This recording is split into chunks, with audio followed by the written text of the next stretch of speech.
Hey everyone, and welcome back to Storytime. Today I'm going to tell you about Alex and the story of the lost lyre. In the bustling city of Athens, Alex loved nothing more than exploring the ancient ruins scattered throughout the city. Alex imagined himself a hero from the stories his grandfather told. Tales of mighty gods, fearless mortals, and incredible adventures. One sunny afternoon, Alex wandered into the ruins of an old temple dedicated to Apollo, the god of music and the sun. As he climbed over the cracked stones, he spotted something glimmering in the shadows. It was a golden lyre, small and delicate, with strings that seemed to hum with a melody only Alex could hear. "Wow!" Alex whispered, carefully picking up the lyre. The instant his fingers touched the strings, the air shimmered and a voice boomed, deep and commanding. "Who dares disturb the Lyre of Apollo?" Alex stumbled backwards as a radiant figure appeared, surrounded by a golden glow. It was Apollo himself, with a crown of laurel leaves and a lyre slung over his shoulder. Hi," Alex stammered. I didn't mean to disturb anything. I was just curious." Apollo narrowed his eyes, but then smiled. "Curiosity is no crime, young one, but you found something very important. The lyre was stolen from me long ago by a mischievous god called Hermes. I need your help to retrieve its power." "Me? Help a god?" Alex asked, wide-eyed. Apollo nodded. "You are brave and clever. Besides, Hermes loves games and riddles, and I sense you have a knack for solving them." Alex hesitated, but the thought of a real adventure, just like in the myths, was too exciting to resist. "What do I need to do?" Apollo pointed to the lyre. "The lyre's strings are enchanted, but they've been silenced. To restore them, you must complete 3 trials Hermes has set. Each trial will test your courage, wisdom, and heart."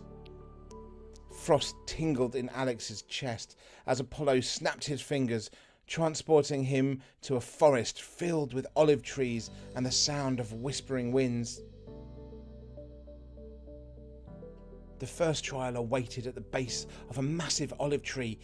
In its hollow trunk sat a Sphinx, its golden eyes gleaming. "To pass this trial," the Sphinx purred, "you must answer my riddle. Fail, and you shall remain here forever." Alex gulped, but nodded. The Sphinx began. "I speak with a mouth and hear without ears. I have no body, but I come alive with the wind. What am I?" Alex's mind raced. He thought about the sound of the wind rushing through the trees. Then it hit him. "An echo!" The Sphinx's eyes glowed with approval, and the olive tree opened, revealing golden string for the lyre. The second trial brought Alex to the edge of a vast sea. A sleek dolphin emerged from the waves, its voice melodic and calm. "To pass, you must find the pearl of truth at the ocean floor," the dolphin said. "But beware, the waters are full of illusions." Alex climbed onto the dolphin's back, and they dove into the sea. Schools of fish shimmered like rainbows, and coral reefs stretched as far as the eye could see. In the depths, Alex spotted a glowing pearl, but as he reached for it, several identical pearls appeared surrounding him. Remembering Apollo's words, Alex closed his eyes and listened with his heart.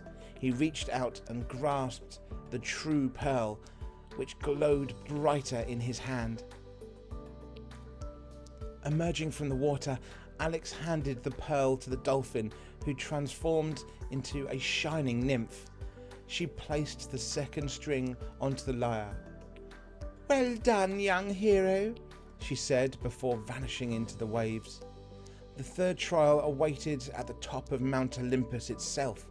Alex found himself standing before a massive gate guarded by 2 stone statues. A booming voice echoed from the statues. "To enter! Prove your kindness by offering something valuable." Alex thought about the adventures so far. He didn't have much, but he did have the pearl from the second trial, now sitting in his pocket. With a deep breath, he placed it before the gate. The statues came to life, bowing to Alex as the gate creaked open. Inside, Hermes lounged on a golden throne, his mischievous grin stretching ear to ear. "Well, well," Hermes said, "you've made it through my little game. But to truly restore the lyre, you must defeat me in a contest." "What kind of contest?" Alex said, feeling a mix of excitement and nerves. "A game of riddles," Hermes said. "Answer mine correctly, and the lyre will be yours." Hermes leaned forward. "What has cities but no houses, forests but no trees, rivers but no water?" Alex's brow furrowed. He thought about maps. His grandfather had shown him one just last week. He smiled. "A map." Hermes laughed and clapped his hands. "Clever boy, you've bested me." With a snap of his fingers, Hermes placed the final string on the lyre. The instrument glowed brightly, and Alex felt his power radiating through it.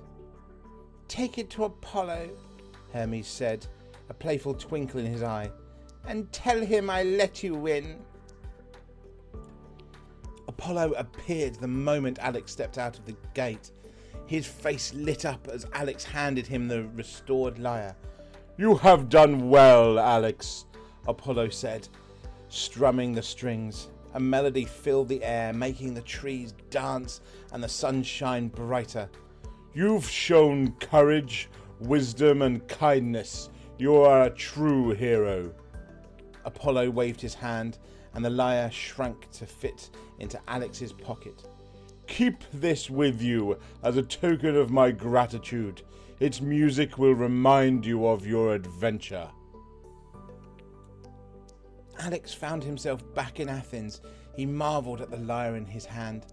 The bustling streets and towering ruins seemed even more magical now. He smiled, knowing that the gods had trusted him with an incredible task. Every time he strummed the lyre, its music reminded him of the trials he faced, the courage he had discovered, and the gods who had chosen him to be their hero. From that day forward, Alex's adventures continued, but now he knew anything was possible, with a little bravery, a lot of heart, and a touch of Greek magic. We hope that you can feel that little touch of magic in your everyday life. Have a good rest of the week, and we'll see you again next time.